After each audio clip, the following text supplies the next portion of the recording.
झरे तालुका आटपाडी येथील जिल्हा मध्यवर्ती बँकेच्या शाखेत 7 ते 8 जानेवारी 2026 दरम्यान झालेल्या धाडसी दरोड्याचा उलगडा करण्यात सांगली पोलिसांना यश आलं।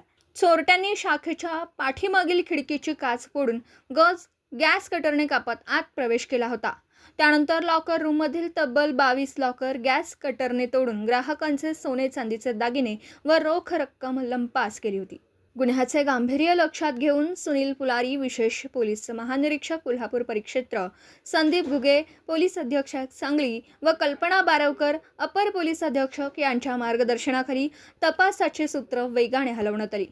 स्थानिक गुन्हे अन्वेषण शाखेचे पोलीस निरीक्षक संजीव झाडे यांनी विशेष पथक स्थापन करून तांत्रिक व गोपनीय माहितीच्या आधारे तपास सुरू केला।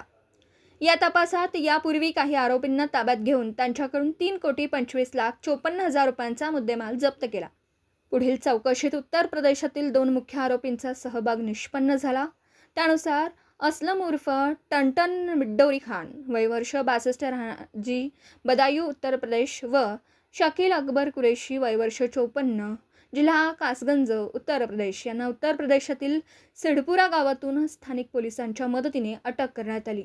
दोनही आरोपींना ट्रान्झिट रिमांडवर सांगली येथे आणून आटपाडी न्यायालयासमोर हजर करण्यात आलं। न्यायालयाने त्यांना 21 फेब्रुवारी 2026 पर्यंत पोलीस कोठडी सुनावली। या प्रकरणातील इतर फरार आरोपींचा शोध सुरू असून पुढील तपास स्थानिक गुन्हे अन्वेषण शाखा सांगली करीत आहे।